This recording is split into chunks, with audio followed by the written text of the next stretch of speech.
Наконец-то к 11 часам геройская секция Тенир-Тоу прибыла в ущелье Чунгурчак. И решили сразу заняться гимнастикой для разминки. Тем временем здесь полный аншлаг на скалах. Прибыла группа Saksai Travel. Сейчас политехи должны прибыть здесь, вот, так сказать, сдавать спас работы.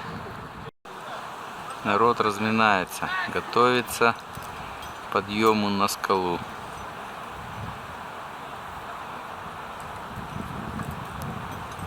Здесь вот Дима Греков тренирует участников.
Эрнест, тут залез? А? И там, и здесь? Кенты на это. На какую подляну. Держи меня.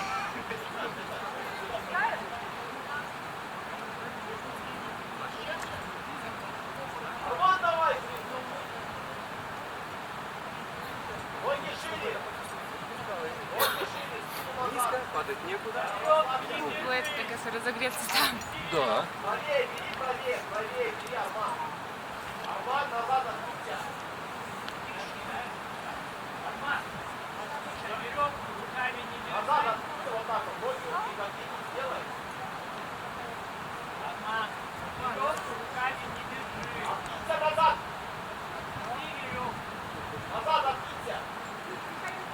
Вроде что свободные были, что правее, правее, куда-то. Правее. Ноги шире. А шире, держи.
шла? Я спросил тебя, зачем идете в Как гору вы? пошла? А ты к вершине шла, а ты рвалась в бой. Ведь Эльбрус из самолета видно здорово. Рассмеялась ты и взяла с собой. И с тех пор ты стала близкая и ласковая. Альпинистка моя, скалолазка моя, первый раз меня из трещины вытаскивая. Улыбалась ты, скалолазка моя, а потом за эти проклятые трещины, когда ужин твой я нахваливал, получил я 2 короткие затрещины, но не обиделся, а приговаривал: ох, какая же ты близкая и ласковая, альпинистка моя, скалолазка моя, каждый раз меня по трещинам выискивая. Ты бронила меня, альпинистка моя.